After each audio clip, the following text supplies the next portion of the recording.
বাঙালিরা মূলত পয়লা বৈশাখের দিন গণেশ বন্দনা করে থাকেন, তবে গোটা দেশে গণেশ চতুর্থীর দিনই গণেশ বন্দনা হয়ে থাকে। গত ১৯ বছর ধরে মধ্যমগ্রামের সুকান্তনগরে বসুরায় বাড়ির পুজো সাধারণ মানুষের মন জয় করে রয়েছে। সুকান্তনগর সহ আশেপাশের এলাকার কিছু মানুষ আসেন এই পুজোতে। পুজোর কয়েকদিন বাড়ির মানুষজন বাড়িতে আসা মানুষের অতিথি আপ্যায়নে ব্যস্ত থাকেন, সেই সাথে নানা অনুষ্ঠানের মধ্যে দিয়ে দিন কাটে। এই পুজোর অন্যতম আরেকটি বিশেষত্ব হচ্ছে মূর্তি নিজের হাতেই বানান বাড়ির কর্তা বিশুরায় বসু। বিদায়বেলায় পরিবারের মুখ বিষণ্ণতার ছাপ, তাদের একটাই কামনা, আবার এসো বাবা সুকান্তনগরে বসুরায় পরিবারে।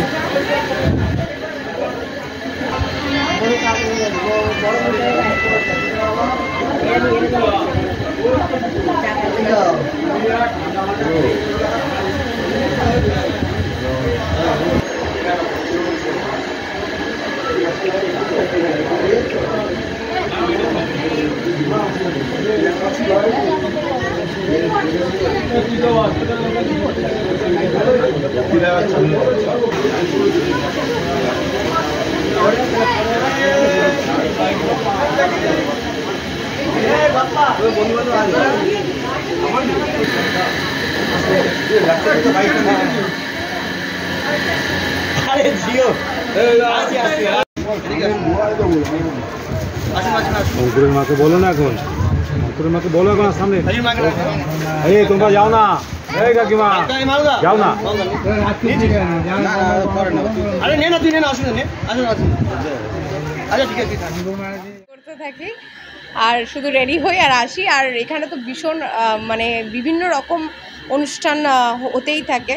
এরকম কালকে সিঙ্গাররা এসেছিলো, শিল্পীরা এসেছিলো, আর আরতি এখানকার দেখার মতন।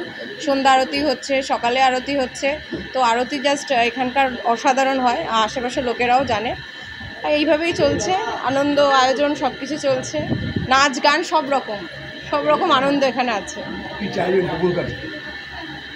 চাইবো, হ্যাঁ, তো এখন দেশের যে অবস্থা সেটা তো মেয়েদের সেফটি নিয়ে তো খুব যেটা চলছে এই মুহূর্তে, তো মেয়েদের সেফটিটা তো ডেফিনেটলি চাইবো যে আমরা যেন রাস্তাঘাটে অ্যাজ এ আর্টিস্ট আমি এটাও বলবো যে রাস্তাঘাটে আমরা বিভিন্ন জায়গায় বিভিন্ন স্টেটে যেরকম যাচ্ছি সেখানে যেন সেফলি বেরোতে পারি, সেফলি সব কিছু যেন পরিবেশটা যেন সেফলি থাকে মেয়েদের জন্য, এটা তো ডেফিনেটলি চাইবো। এটা আমি ভগবানের কাছেও চাইবো এবং জনগণের কাছেও চাইবো এবং সরকারের কাছেও চাইবো। এটা মাটির প্রলেপ দেওয়া হয়, বাদ বাকিটা কিন্তু পুরোটাই আমার হাতে।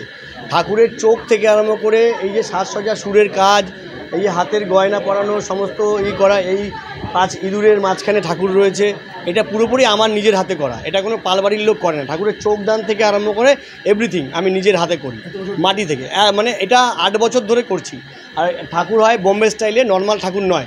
বোম্বে স্টাইলে যেভাবে পুজো হয় ঠিক সেইভাবে। ঠাকুরের মুখ অন্যান্য ঠাকুরের সাথে মিলবে না, কারণ এই ঠাকুরের মুখটা একদম বম্বের স্টাইলে, বম্বে যে প্রজাতিক ঠাকুর যেগুলো হয় সেই প্রজাতিক ঠাকুরের মতন করে করা, নিজের হাতে করা।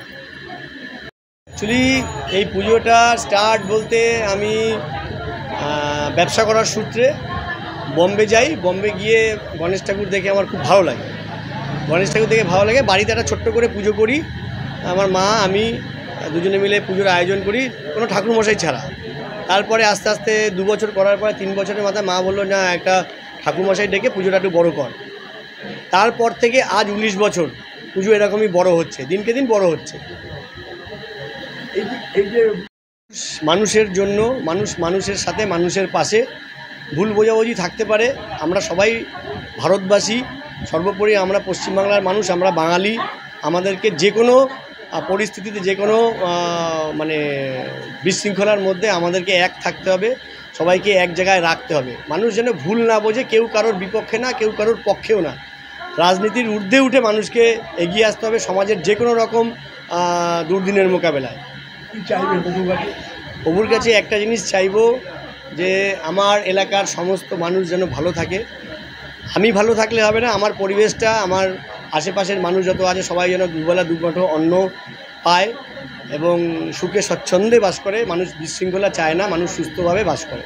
এটাই আমার ভগবান সিদ্ধিদাতার কাছে, এটাই আমার। কাউকে কোনো রকম দুঃখ দিও না, কষ্ট দিও না, অর্থাভাব দিও না, আর অন্নভাব দিও না। সবাই যেন ভালো থাকে। 4 দিন পুজো চলে, 3 বেলা। আমার এই পাড়ার যত লোকজন আছে সবাই আমার এখানে খাওয়া দাওয়া করে, কারোর বাড়িতে রান্না হয় না। এবারে বলা যায় না কেউ হয়তো আসে না, সেটা আলাদা ব্যাপার, কিন্তু 3 বেলা রান্না হয়। প্রায় প্রতি বেলায় 100-150 করে লোক খায়। যেমন আজকে প্রায় 2000-এর মতন প্যাকেট হয়েছে। যত আমার নিমন্ত্রিত লোকজন ছিল সবাই এসে খাওয়া দাওয়া করেছে। প্লাস এখানে অফুরন্ত লাড্ডু আর মিষ্টি, যত রকমের মিষ্টি আছে, মানে মানুষ খেতে খেতে অধৈর্য। আমার পাড়ার লোক বাড়ির দিকে আসছে না মিষ্টি খাওয়ার ভয়তে, যাই হোক গেলেই মিষ্টি খাওয়াবে। যারা আসছে সবাইকে প্যাকেট এবং মিষ্টি প্লাস ভোগ যা হচ্ছে নিরামিষ ভোগ সবাই খাচ্ছে।